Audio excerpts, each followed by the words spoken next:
Hello everybody, welcome to this webinar where we'll be covering the GIS component. I'm glad to see how many people are attending and taking a short time from their busy schedule to take a look at what we have been doing with a new component. So let's get started. So today's agenda is we are going to start with viewing a GIS map and what options are available. We are then going to quickly create a new GIS map, and then we are going to create some new custom markers. But before we continue, you can ask questions, and please do ask as many questions as you want. On the right hand side you should see a ask a question button that we will reply to your questions as quickly as possible.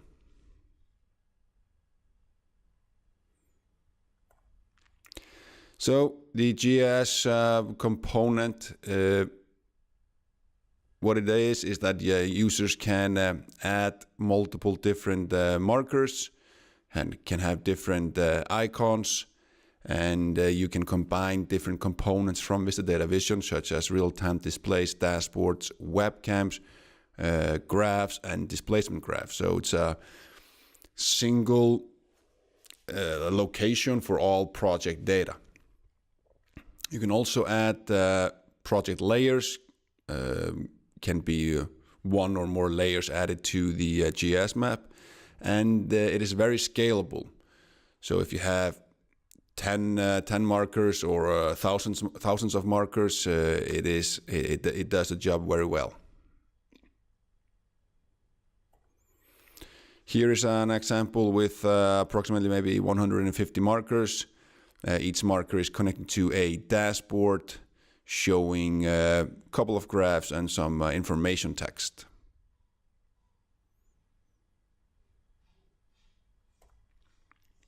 All right, let's get started, and we will start with looking at a GIS map and see what options are available. So the GIS map, once it has been added, it is simply in the menu.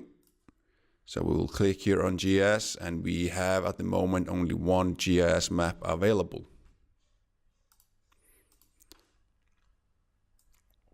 So very easy to use interface. You can zoom in and out. You can navigate through the map. Here we have just a couple of markers. For example, here we have a dashboard connected to a marker. So you can connect any dashboard that you have created in the system to a marker. Here we have an inclinometer plot. You can also connect it to a real-time display. And when you connect it to a real-time display, you have the same options as when you're viewing a real-time display. So you can click on any picture, you can click on any number to take a look at a pop-up graph. So you have the same functionality as just when you're looking at a real-time display.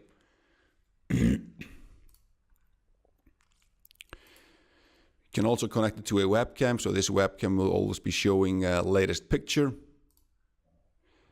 And you can also connect it to just a typical parameter that will be showing as a graph. You can change the scale, so here we're taking a look at half a year. You can take a look at a table view for the data. And you can also, if you have multiple parameters connected to a single marker, you can also choose to display just a specific one if you need to take a closer look at it.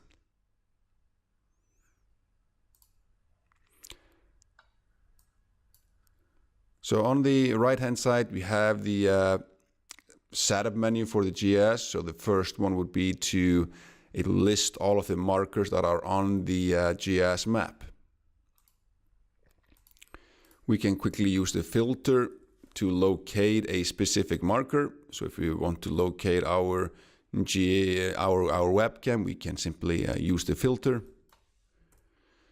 We can also click on the icons to hide specific icons, so all markers with the same icon will be hidden if you want to just focus on specific sensor type. Just going to activate them all again.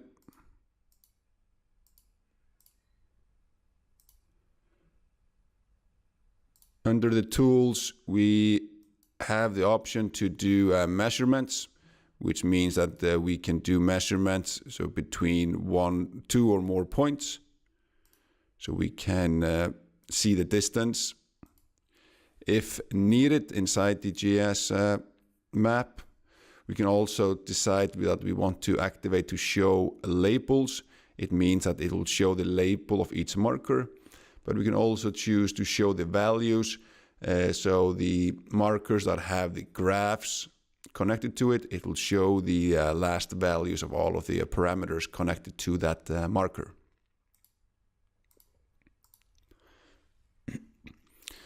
Under the alarms, we'll list all alarms that are activated on the GIS map. So all parameters connected to the GIS map will be listed here, and you can confirm them directly from the GIS map.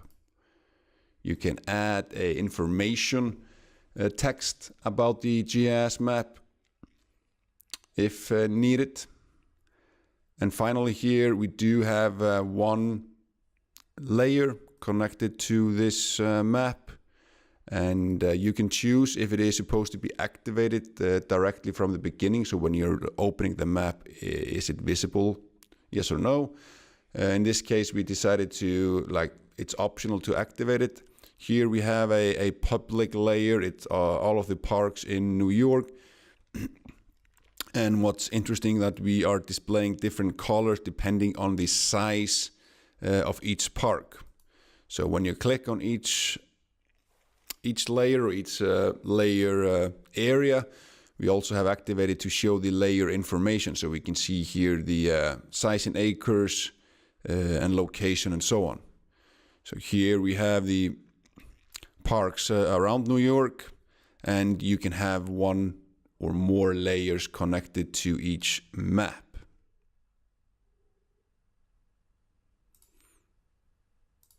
Going to disable that again.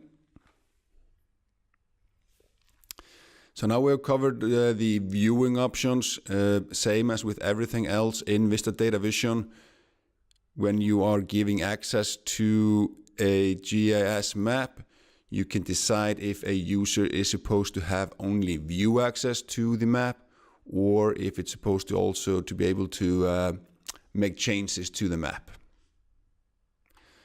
But let's go in and make some adjustment or create a new GIS map. So we go to the menu under Setup, and there we will find GIS. In the top right hand corner we can find the plus icon to create a new one. I'm going to minimize the menu to get some more space. We give it a name. We're going to say here Webinar GIS number 2. And we need to select an owner. The owner is used to give access to specific maps. So if a user has access to the same owner and access to view the GIS, he will see all GIS maps connected to that owner. The auto bounds option here is default. It is selected. It means that the Vista Data Vision will actually automatically zoom into all of the markers on the GIS map. But if you wish to, you can also set a specific zoom and specific center of your map. I'm just going to grab here some text to add as our description, which will appear on the under information on the right hand side when you're viewing it. And I will click Save. I'll zoom out a little bit.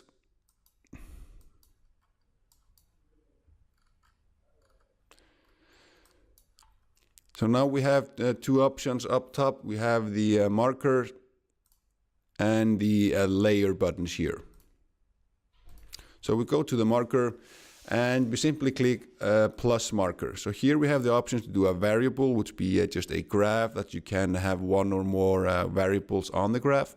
You can do a dashboard, displacement graph, real-time display, and a webcam.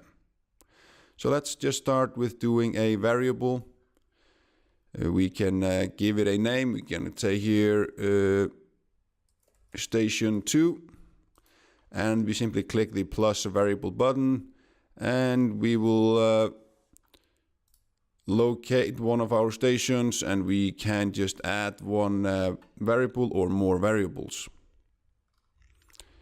Simply then click add, and we will add it to the map. If we click the icon button, we can actually change icons, and Visual Data Vision comes with predefined icons, but we will show here later how to create your own icons. So I'm just going to here to use some circle. I maybe want to add another variable. And maybe gonna add the relative humidity as well. So we click save. Now we have here one marker on the map. If we click on the marker, it will automatically open up the setup option for that specific marker. So let's go ahead and create a dashboard. What we'll have here is we will have a drop-down list of all of our dashboards available.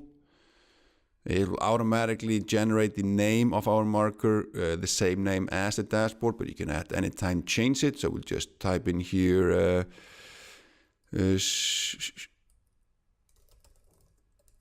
dashboard overview. We will change the icon, and we will simply point where we want to have that marker. We can use the latitude and longitude. So if you have the exact location of the sensor, of the instrument, we can use that. So let's continue. We're just going to add a displacement graph, same as for the dashboard. You just choose the displacement graph that you wish to connect to the marker. Very simple. You're just pointing to the map, pasting a latitude and longitude if needed. We will continue real-time display the same. We will just go here for this specific one. Change the icon, maybe go for a square, throw that in, and finally we do a webcam. So very simple to do this, connected to any kind of a visualization that you have done in Visual Data Vision, and within few minutes you have a GIS map with all project information in one place. And as I mentioned before, here we have 5 markers. If you click on any one, it will automatically open up the setup option for that marker.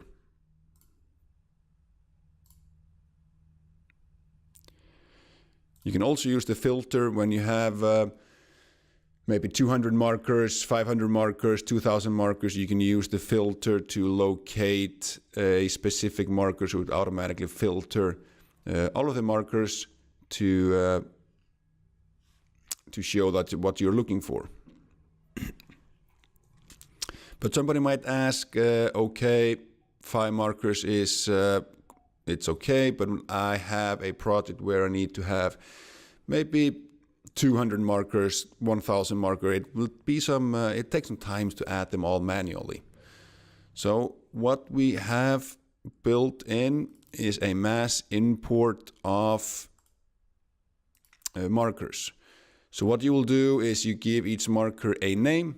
You have the location of each marker, and you connect a variable ID from the database to each marker. Contact our support if you have any more questions about it, and we will gladly assist. But what will happen is we have the option at the bottom to click import. Well, we'll see this option, and we can choose our file. Here we have our predefined file created. The name that we have created, marker 1 to 20, its location, the marker icon type, and we simply click import. automatically we will have imported all of our 20 markers. And here we can see that if we zoom in, they are all located here in a line. So it's very simple to import 20 markers, 50 markers, 500 markers quickly onto the GIS.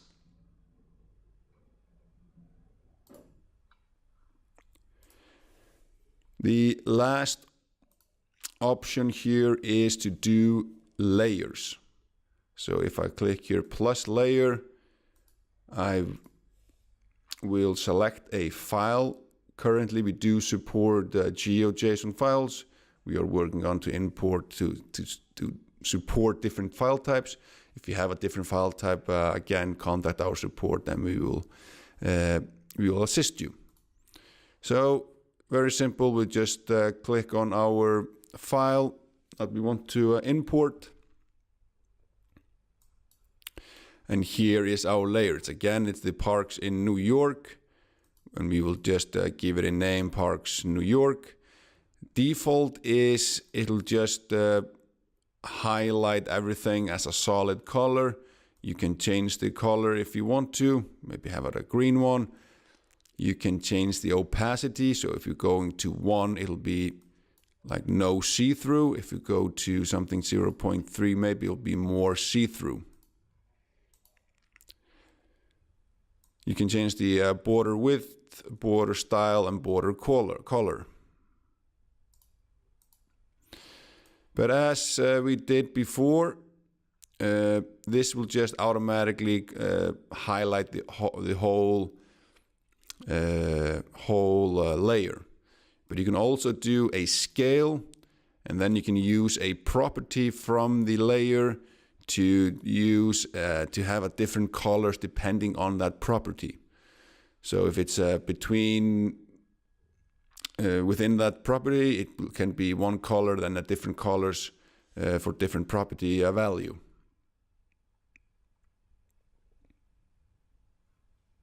I'm just going to have it as solid for now. We are going to set the border color maybe to a little bit darker so we can see the borders better. So if you take a look at the GIS now, if you click the GIS, we have now 2 GIS maps. First, we have the couple of markers that we did add here at the bottom, and here up top we do have our 20 markers that we did use as a mass import. We can click on any one to take a look at the data, and everything will be automatically updated. So in this case, I think every hour new data is being inputted, so all graphs will be updated. One thing to notice is that the alarms are also indicated with colors. So as anything else, you have the yellow for high and low warning and red for a high and low warning. So here we have a marker which is a yellow one. It's a yellow marker. It means that we do have alarm, in this case for our battery level, and it will go to yellow and then red, but it will turn back, in this case, to a blue one if there's no alarm. So it's a visualization, like a good tool to indicate if there's any alarms going on.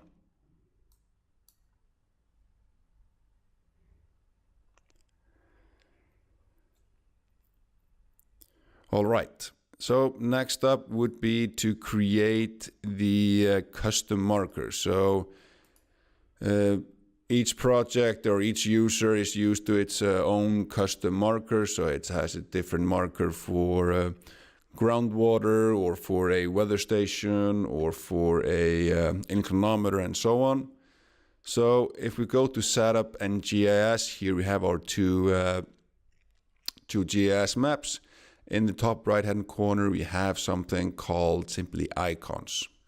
If we click on it, currently we do not have any custom icons, we just have the predefined or built-in icons. Here we can simply create a new icon, and it will give us a setup window to create our new icon. First, we need to select an owner, so which users are able to see this icon or to use it on their maps.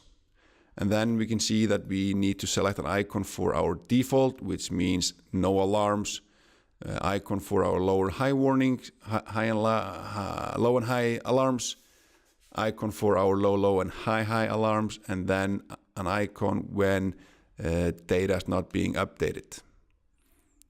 So we simply click choose file, and here we have created a couple of icons, a water drop which we're going to use for our groundwater monitoring. So we just click the default one, which is going to be a blue one. Yellow one is going to be our low and high warning. We have a red one, and then we do have a pink one. This data vision will automatically use the X and Y from the size of the picture or of the icon, and it's used to like do an offset of the icon, so it will appear in the right location on the map. But we give it a name. In this case, we're just going to groundwater station. And that's it. We simply click save. So now we have here one icon. We can add more icons. We can have 5 icons, 20 icons, 50 icons, just as needed. If you go now to setup and GIS, we can edit our webinar number 2 GIS map. We go to the markers, and we are simply going to create a new variable. I want to locate 2 groundwater sensors. If I click icon, I will find here our drop, which is groundwater stations, and I will simply add it here to some good location, and we click save. Now we can take a look at it, and we have here our custom-made icon. And this icon will change to yellow and red, depending on alarm status, and then pink if no data is being imported. So very simple to create multiple different icons and connect them to different visualization options from VDV Data Vision. So you can have one icon for the dashboards, one icon for the real-time display, one icon for inclinometers, just as needed. So this was the overview covering the GIS component. We did start with just what options are to view it. We then did a new GIS map where we added different markers. We did a mass import, added a layer, and created a custom icon.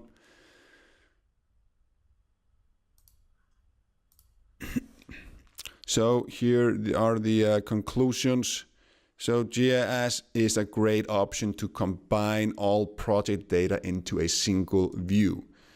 So it is very easy to use, easy to find different markers, and you can connect it to real-time displays, inclinometer, dashboards, and so on. It's again easy to use, and you have exact locations of each station. It's simple to have multiple GIS maps for different projects and give user access to one or more specific GIS maps. And it is very scalable. As I mentioned, you can have 20 markers, 500 markers, 2,000 markers on a single map. So the next steps, the GIS component is free to use for as many maps as you want until 1st of September. Those that are running a local system can simply go to their VDV store. They need to be logged in as an admin and simply install it. you then contact support@vistadatavision.com to get the licenses needed. Those running on our cloud platform, simply contact our support and we will assist you get it up and running. Here at the end, I want to point out our LinkedIn page and our YouTube channel. There we are publishing all kinds of information, new videos and news about Vista Data Vision. Please follow us on LinkedIn and subscribe to our YouTube channel. So that's it for today. Thank you again for taking a short time from your busy schedule to take a look at what we have working on with the GIS component. And I hope you have a great day, and thanks for listening.